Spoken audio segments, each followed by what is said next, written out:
shocking small town mysteries, everyone's already dead, plus Ryder from hell. Today, we're going to cover two very strange but very...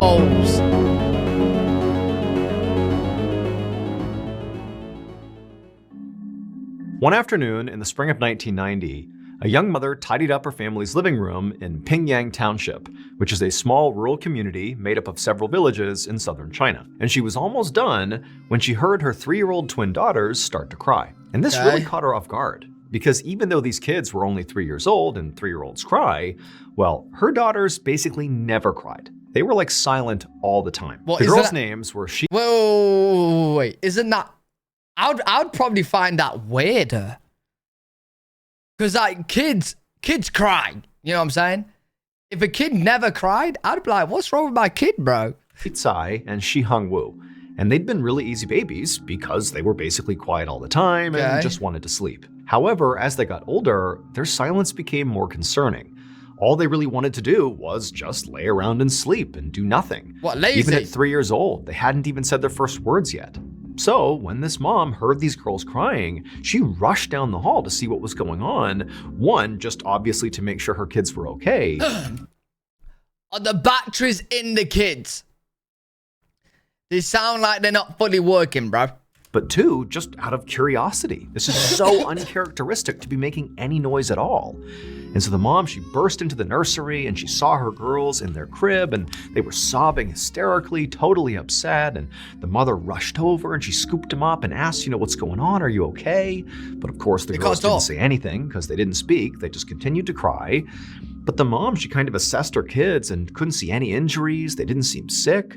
They were just upset about something, but she had no idea what it was. And so the mom just stood there comforting her girls until they calmed down, and then she... Chat, I think the butter sugar waffle that I had earlier is killing me.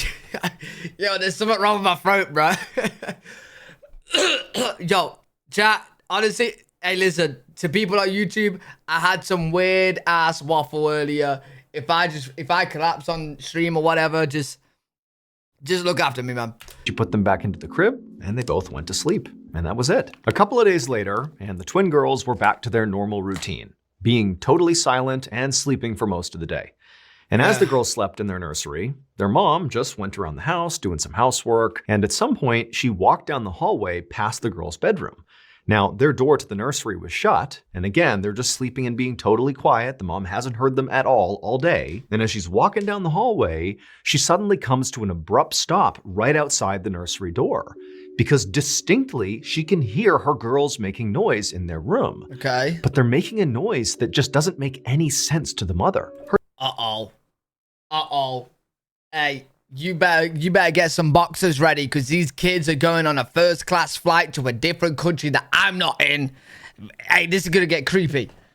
Hey, I already know. I don't do well with creepy kids, man. They're gonna be chanting or possessed or something like that. Her daughters were not crying or fussing or anything like that. They were talking. At first, the mother wanted to rush in there and experience this firsthand, this landmark moment of her girls speaking for the first time. Are they aliens? But she also worried if she went in there, they might go silent and she'd ruin the moment. And so instead, she just pressed her ear to the door and just listened. And what she heard was, okay, so this Earth 2.5 is terrible. I am going to tell boss, let's kill mom. Like, bro, imagine you listen to your kids one day, you start hearing that shit. And as she listened, she really couldn't believe what she was hearing. Because these girls weren't just babbling, saying random words. These girls were having like a full-blown conversation with each other, like adult-level sentences being spoken back and forth. What, like, these girls pass me the weed. Apparently, at least according to the mother, couldn't even speak. Like, how is this even happening? What's going on, man? The more the mother listened to her daughters, the more unsettled she became. Not only because, she's listening to her daughters speak for the first time at like an adult level, which is totally bizarre, but the content of this discussion her 3-year-old daughters are having made no sense. These girls were talking about stuff that they could not possibly know. The girls were talking in detail about people and events from a totally different village. A village their mother knew they had never been to, had never even heard of, and certainly didn't know anybody who lived there. Now, in basically every other part of the world, If a mother suddenly heard her 3-year-old twins, who had never said a word before, suddenly having adult-level conversations with each other about people and places that they can't possibly know put about, them up for adoption. that might be enough to spurn that mother to at least call their doctor. But this mom, well, she lived in Pingyang Township. And that meant, when she heard what her daughters were saying, as alarming as it was, she actually did know what was going on. Pingyang Township has a very strange secret. And that secret is that of the approximately 7,000 residents who live there, over 100 claim to be the reincarnated spirits of people who have died traumatic deaths. And this— No way. Wait, so these kids, because they're twins, are reincarnated and have a full-on conversation about their previous life? This is not just some wacky thing these people are saying. No, in Pingyang Township, it's not just those 100 people who believe they really are reincarnated. It's the whole community. All 7,000 some odd people 100% believe that these people truly are reincarnated. Mad. And so how that plays out is that periodically, the reincarnated folks will go to a non-reincarnated person in the township and will claim things like, hey, in my past life, your family owed me a debt. And so now you're going to pay it out. Hey. Even if I wasn't reincarnated, I'm going right. Hey, where's this village? I'm just going to go to it and go to everyone. Hey, you, in my past life, your granddad owed me money. Give me money now. Hey, you, in my past life, your sister owed me money. But you don't have a sister? I mean your mom. Your mom owed me money. Give me money now. Hey, you, in your past... Bro, I'll be rich. I'll just say it to everyone. And these non-reincarnated people will absolutely pay that debt. Or in other cases, there have been fights. Okay, hold up. Are you sure this is a real... are you sure they're actually reincarnated? Or is this a big scam? Because this is starting to sound like a big... This is starting to sound like a big scam, bro. Physical altercations that have come from a reincarnated person approaching a non-reincarnated person and basically saying, in a previous life, you or your family or your relatives insulted me in some capacity, my previous self, and we're going to fight about it right now. Hey, chat. Everyone, all 193 people in chat. Yeah, I'm talking to all of you. Every single one of you. I was reincarnated. And all your family generation owed me a lot of money. So I'll take a sub each, okay? Every single one. Pay up. Pay up right now. Pay up right now. Back in the year 1750, your family owed me silver, right? I'm claiming it. Give it me now. And those fights take place in this town, and it's totally normal. But the interactions between the reincarnated and non-reincarnated people in this township, it's not just about conflict. In fact, there's been lots of decisions made in this township that are designed very specifically to avoid conflict between the reincarnated and non-reincarnated. For example, there was a little boy who claimed to be the reincarnated spirit of a pig who was butchered in town, and the butcher, who this boy said butchered him when he was a pig, well, the butcher, to make sure he was not offending this boy or potentially other people who were, the reincarnated spirits of other animals he had Hey, James, appreciate the sub, bro. Debt paid. Take it, dude. Slaughtered. The butcher shut down his business just to be like, I don't want to offend you all. I'll find something else to do with my life. And so when this mother heard the sound of her twin girls who had never spoke before, suddenly having this detailed conversation about people and events from this other village, as jarring and shocking as that was for her, because she lives in Pingyang, she instantly understood that the only way my girls could have that information and be able to have this conversation is if they are reincarnated spirits. And so this mother did what she thought was right, which was not to call a doctor, put them on eBay, but instead to get the word out to the people not just in her village, but across the Pingyang Township that her twin daughters are actually reincarnated spirits. The mother's hope was that perhaps there was still family of these reincarnated spirits in this other village her daughters were referencing in their conversation that would find out about this, and maybe they'd want to come here and meet their family who now live inside of her daughters. Yo, imagine meeting a 3-year-old and someone telling you, hey, yeah, this is your grandma. And you're like, hi, grandma. And the 3-year-old's just like, Like, bro, like what? Like, yeah. And sure enough, less than a week after this mother got the word out, this man and woman who she didn't know came knocking at her door. When the mother let them inside the house, her girls immediately recognized them. What? One of the twins said that this was her mother and father from her previous life. Then the twins, these little 3-year-old girls, went on to tell this unbelievably complicated and sophisticated story about how in their previous life, these twin girls were not actually sisters. Instead, they were best friends. And together, they had taken their own lives approximately 1 month before they were reborn in the bodies of these twin girls. And so after that, the twins just continued talking to this man and woman for quite some time, giving specific That is actually kind of like a cute story in a very dark way. details about this village that, again, these girls, at least according to their mother, had never been to before. These girls also gave intimate details about these teenage girls' lives and even had information that was very specific to what happened to them when they took their lives. Yo, chat, this story is one of those stories that is absolutely crazy. But like, for me, it's one of those stories I need to see it to believe it. Because it's absolutely insane. You know what I'm saying? Like, it's one of those things I need to see it to believe it. I need to be there to believe it and see it all happening. Like, these 3-year-olds having a crazy, you know, convo or whatever. Bro, if I seen that, yo, my whole entire life would change, man. And, you know, where their bodies were found. Again, information these girls shouldn't have. And then at some point, the mother of the twins asked this man and woman, like, are these details they're giving you accurate? Is this true?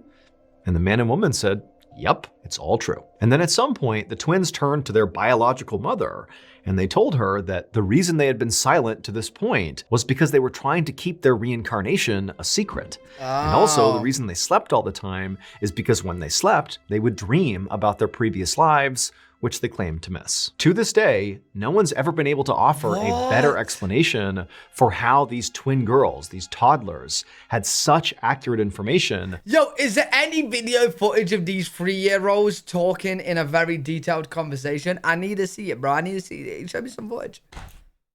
About people they had never met and places they'd never been to. Basically, the only explanation that works is that they must actually be the reincarnated spirits of those teenage girls. Pingyang Township remains a hotspot of alleged reincarnations, and nobody knows why. As many of Wait, Freddy, you just hit the nail on the head. You just hit the nail on the head. He just said that they would dream all the time because they missed their old lives. And they would dream of their old lives. But didn't they, you know, off themselves together? So like, that's not adding up. You normally off yourself when you don't like, you know, what's going on. So you wouldn't want to dream then, right? You want to start fresh? No? I know, man. Crazy story. Crazy story. Pingyang Township remains a hotspot of alleged reincarnations, and nobody knows why. Yeah, as many of you may already... Yo, it is a cool ass story, like how they was best friends and it was together through the end and the start again. Like, imagine that genuinely happened, bro. Like, you was reincarnated and your best friend is your twin. Like, that would be cool. That would be cool. No. We launched the Mr. Ballin podcast 3 years the event, and Ballentine's will be totally bring you right. Valentine's Day is on Friday, February 14th, and the live show starts at 1 p.m. Eastern. Again, it's gonna... Okay, so this next story is gonna sound really far-fetched once it gets going. But stick with it, because at the end, there is a crazy plot twist. Okay. Like, this is one of the better stories we found in some time, so stick around till the end. The Red Ghost. Yeah, wait, if this one is far-fetched and the last one isn't, man, we're in for a ride. Yo, hey, chat, relax, sit back, relax, we're in for a ride. On a spring afternoon in 1883, a young woman named Sarah tidied up her farmhouse in a tiny settlement called Eagle Creek in Arizona. While Sarah cleaned, her sister Elizabeth took a bucket outside to get water from their outdoor spring. So Sarah and Elizabeth actually lived together in this farmhouse along with their respective families. The American West at this time was sparsely populated and dangerous, so it was not uncommon for families to kind of band together like this. Their husbands herded sheep and worked the land, while Sarah and Elizabeth looked after the house and also took care of their collective 4 kids. And so on this day, as Elizabeth was out getting water, Sarah continued to tidy up the house with one eye on the kids, making sure they were okay, when all of a sudden, the family's dogs, who were leashed up outside, began barking really aggressively. Now, for Sarah, this was really alarming because the dogs typically were pretty docile and didn't make a lot of noise. So clearly, something was going on outside. And so Sarah told the kids to stay inside, and she quickly went outside onto the porch to see what the dogs were barking at. And so once Sarah was out on that porch, she immediately surveyed the area out in front of her, and off to her left and off to her right was just rocky scrubland, and then right in front of their house was this big sandy hill that kind of obscured their view off into the distance. And the dogs, who were leashed up right in front of the property out in the What year is this? 1800s. front yard, they were all looking right at that hill and barking at it. At first, Sarah couldn't understand what the dogs were even barking at. I mean, she looked around a few more times to see if she was missing anything, but there was nothing happening out here. But then, as Sarah continued to stare at this hill where the dogs were still barking, she suddenly saw this huge creature emerge over the top and begin coming down the hill in her direction. It was this massive 4-legged creature with red fur, and it's... Wait. Maybe they're just seeing a camel for the first time. That's looking like a hairy camel. Is that not a hairy camel? It's like a hairy camel, dude. Back was all twisted up, and on the back of this creature was this man. Except it was not a normal-looking man. His face was horrible and sunken, and his mouth was in this huge grin. And as she stared at him in total shock and disbelief, she saw he was missing eyes. Now, Sarah was a deeply religious person, and so as she's watching this creature being ridden on by this person come charging towards her, all she could think was, this is the devil. The devil is riding on this red creature, and it's coming to get me and my family. And so instinctively, she just turned, bolted inside the house, barricaded the door with the kitchen table. I just want to help you out here, Sarah. Now, if this was actually the devil, what do you think hiding in your room's gonna do? Tell me. You think hiding in your room, you're safe from the devil? You don't think the devil can get through the door? And then rounded up the 4 kids and sat in the kitchen, huddled over them, praying to God to save them from the devil. But as she was doing this, Sarah suddenly heard this blood-curdling scream come from somewhere outside. And she knew it sounded way too human of a scream to be coming from the devil or the creature it was riding on. And then she remembered her sister was out there getting water. That scream almost certainly came from her sister. Your sister's Sarah dead. was so scared she couldn't move, and she had these 4 kids to look after. And so instead of going out to try to save her sister, she just held the kids closer and continued to pray, hoping her sister would survive. Hours later, Sarah was still inside the barricaded house, clutching the children, praying, and her sister Elizabeth had not made another sound, and she had not come back to the house. So she's been gone for hours at this point.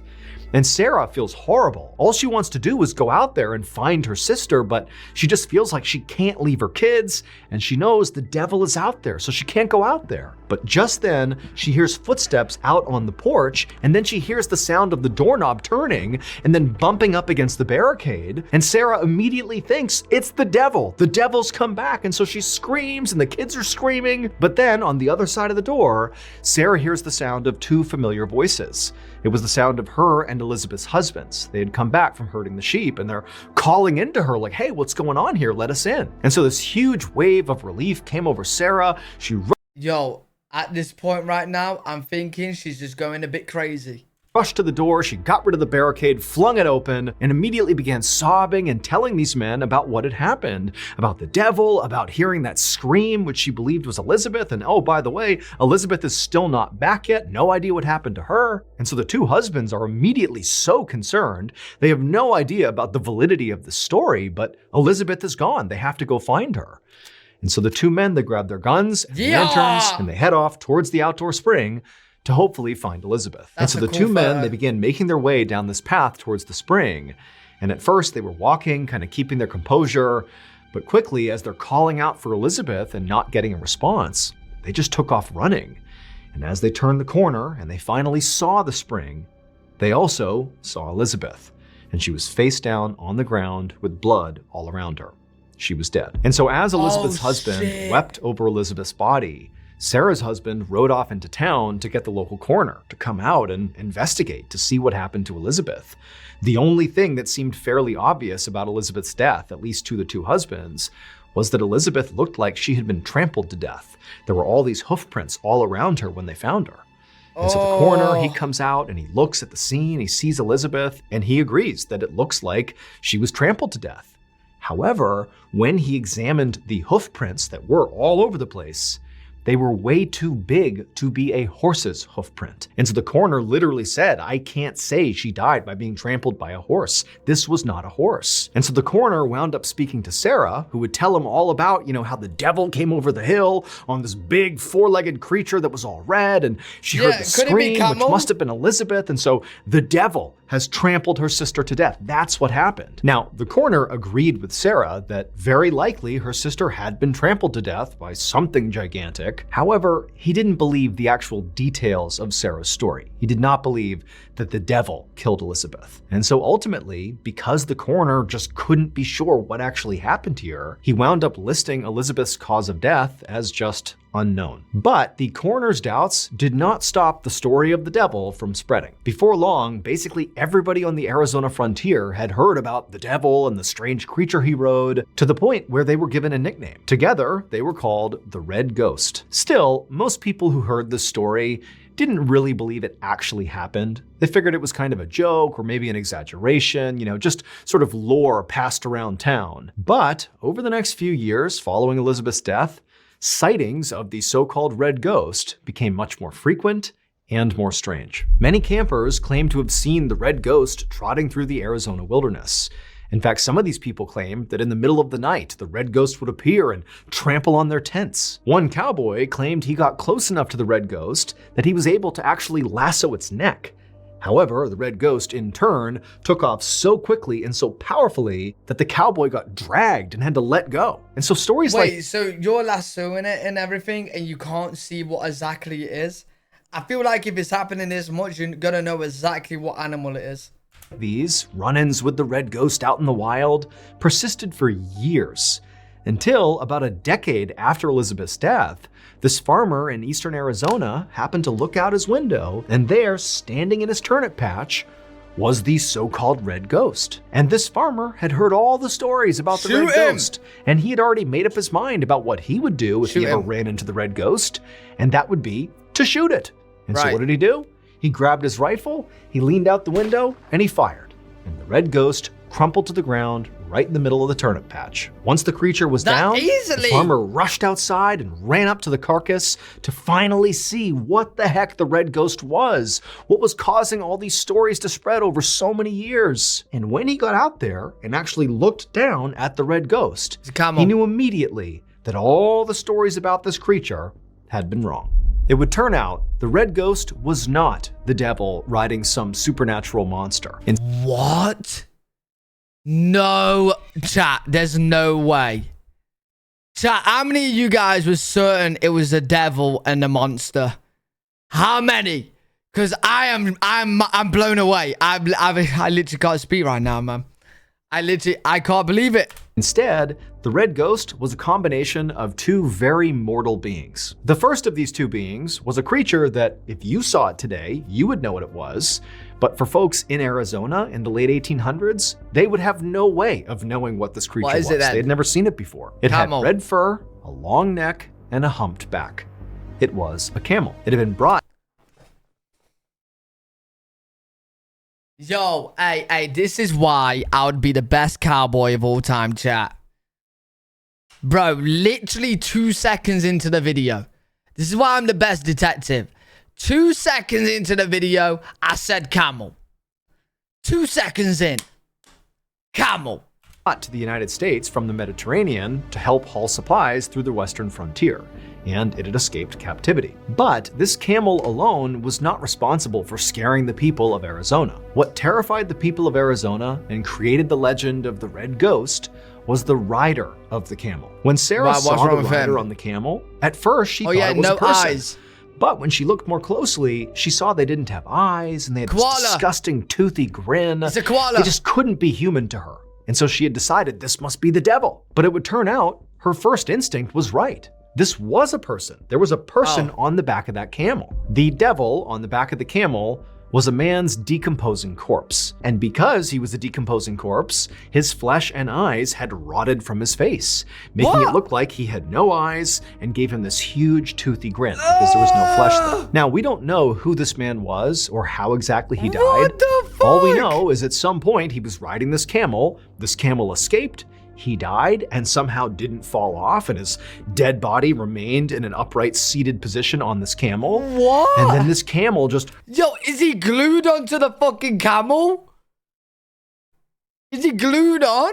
roamed around Arizona for years with this corpse on its back, giving the impression that it was the devil riding on a monster. Today, the red ghost remains a local legend in Arizona. In fact, there's even a permanent statue of the camel in a small Arizona town called Quartzsite. Yo, hey, I can spot a McDonald's anywhere, bro. Hey, even the red ghost likes McDonald's. Even the red ghost, I'm telling you, chat, everybody loves a McDonald's, man. The red ghost loves it. Good ghost. Thank you so much for watching. Good video, though.